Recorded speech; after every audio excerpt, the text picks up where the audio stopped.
네, 최근 게임사 네오위즈가 이 신작에 대한 기대감으로 주가 들썩이는 모습 확인을 하셨을 겁니다. 증권사들도 잇따라서 목표 주가를 상향하고 있는 흐름인데 이번 신작 지난해 수상 소식부터 대형 게임사의 러브콜까지 받았습니다. 공개를 앞두고 기대감이 더 커지는 모습인데 IT 바이오부 정호진 기자와 함께 살펴보겠습니다. 저 기자, 일단 네오위즈 주가 흐름부터 좀 봐야겠죠. 네, 네오위즈는 오늘 주가를 살펴보면 전일 대비 3.58% 오른 43,400원의 장을 마쳤습니다. 한 달 전과 비교하면 16% 넘게 상승한 건데요. 네. 지난주에는 장중한 때 최고가 48,900원을 기록하면서 이 52주 신고가를 다시 쓰기도 했습니다. 이날 잠깐 시총 1조가 넘었더라고요. 네, 맞습니다. 그래서 이렇게 좋은 흐름이 계속 이어지니까 예. 증권가에서도 계속해서 목표 주가를 올려잡고 있는 모습도 확인할 수 있었습니다. 알겠습니다. 일단 목표 주가 같은 경우는 10% 넘게 상승 여력이 있다 이렇게 제시가 되고 있는 걸로 알고 있는데 네. 최근 들어서 주가만 봐도 급등세가 이어지고 있습니다. 네. 실적이 잘 나온 건가요?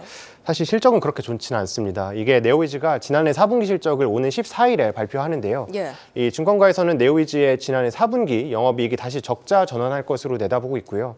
또 보시면 이렇게 매출이나 영업이익 모두 시장 전망을 하회할 것으로 보고 있습니다.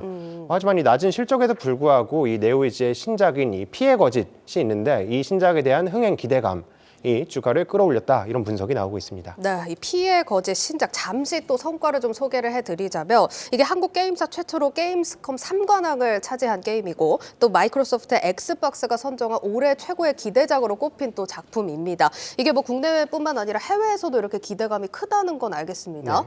일단 피해 거짓이 이름인데 이 네. 이름만 들었을 때 사실 컨셉이 딱 떠오르진 않거든요. 어떤 게임일까요? 맞습니다. 여기 피해 거짓에서 이 피는 피노키오 할 때 피입니다. 어. 그래서 개발진 같은 경우에는 많은 사람들이 쉽게 기억할 수 있도록 네. 많은 사람들이 아는 이야기를 이 게임에 차용하겠다. 이런 맥락에서 이름을 지었다고 하고요. 그럼 세계관 스토리도 피노키오 스토리인가요? 네, 맞습니다. 그래서 보시는 것처럼 게임 속에 피노키오가 등장하는데요. 저기 칼을 휘두르는 게 피노키오입니다. 제가 아는 피노키오랑 좀 다르네요. 네, 귀여운 캐릭터가 밝은 모험을 하는 건 아니고 예. 보시는 것처럼 근대의 유럽을 배경으로 하고 있고요.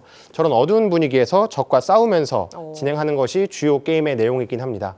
근데 이렇게 어두운 분위기에서 캐릭터가 강한 적들과 전투를 벌이는 액션 게임, 이런 게임들을 우리가 보통 소울라이크 장르라고 예. 얘기를 하는데요. 이 부분을 굉장히 잘 구현했다, 이런 평가를 받고 있습니다. 그렇군요. 근데 사실 앞서서 또 하나 다뤄볼 게임이 있죠. 크래프톤이 출시했던 콘솔 게임 칼리스토 프로토콜이 사실 나오기 전까지는 얼마나 기대가 컸습니까? 맞습니다. 근데 출시가 되고 보니까 사실 기대만큼의 성과는 아니었다라는 게 좀 평가가 나오고 있는데 네오위즈 신작도 사실 이렇게 기대만 크다고 사실 어떤 좋은 결과를 기대할 수 있는 건 아니잖아요. 그렇죠. 사실 성과 자체는 앵커 말처럼 이 뚜껑을 열어봐야 아는 거잖아요. 그렇죠. 그럼에도 불구하고 어느 정도 좀 다른 점들이 있는데 이 소울라이크라는 장르 자체가 팬층도 굉장히 두텁고요. 그리고 또 구매력도 확실한 장르의 게임 중 하나입니다. 예. 이 소울라이크라는 장르를 개척한 이 개발사의 신작 엘든링이라는 게임이 지난해 출시됐었는데 이 게임 같은 경우에 전 세계에서 1,800만 장 가까이 팔리면서 최고 매출을 올린 그런 구매력이 이미 입증된 게임이기도 하고요. 그리고 또 크래프톤의 신작인 이 칼리스토 프로토콜 같은 경우에는 게임 분량이 적다 이런 비판도 있었습니다.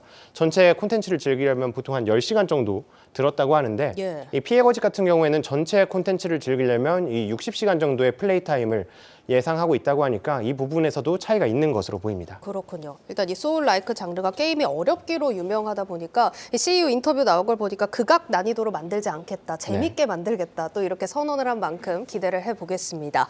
그런데 사실 네오위즈 하면은 원래 이런 장르의 게임을 만드는 회사는 아니지 않나요? 그렇죠. 이런 흔히 말하는 트리플 A급 게임보다는 고스톱이나 포커 그쵸. 이런 웹보드 게임들을 그런 많이 게 더 유명하잖아요. 서비스하는 회사로 유명해서 사실 업계에서도 의외라는 반응이 많았습니다. 근데 취재해봤더니 네오위즈 안에는 게임 개발 스튜디오가 이 각기 다른 세계의 게임들을 개발하고 있는데요. 이 스튜디오가 회사의 영업부나 기획부가 있는 것처럼 이렇게 특정 플랫폼이나 장르에 대한 게임을 개발하는 조직, 이거를 스튜디오라고 보시면 되는데 예. 이 네오위즈에는 크게 4개 정도의 스튜디오가 있습니다.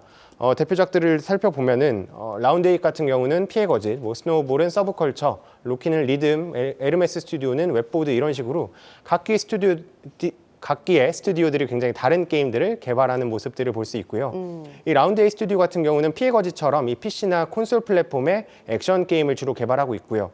또 이 피해 거짓 이외에도 액션이나 슈팅 게임 신작들을 개발 중이라고 합니다. 그러니까 스튜디오가 여러 개 있다는 건 다양한 장르의 게임들이 좀 출시가 될 걸로 기대를 해봐도 되는 부분일까요? 네, 맞습니다. 이 스튜디오에서 개발하는 모든 게임들이 사실 출시가 되는 건 아닙니다. 이 예. 프로젝트가 엎어지는 경우도 있고요. 하지만 이렇게 개발 조직들이 있는 만큼 이 네오위즈의 장르 다변화를 기대해 볼 만한 대목이긴 합니다. 특히 네오위즈는 최근에 일본의 유명 만화 IP를 확보해서 게임을 개발 중이다 이런 소식들도 전해졌는데요. 이 같은 서브컬처 게임 같은 경우는 IP의 중요성이 굉장히 높고 그리고 또 팬들의 충성도가 매출로 이어지는 경우도 많은 만큼 이 실적 개선에도 충분히 도움을 줄 것으로 보고 있습니다. 네, 그럼 이번 신작 언제쯤 출시가 될까요? 이번 신작은 원래는 연내 출시라고 얘기를 했었는데 여름 출시를 예정으로 열심히 개발 중이라고 합니다. 예, 알겠습니다. 여기까지 듣겠습니다. IT바이오부 정우진 기자였습니다.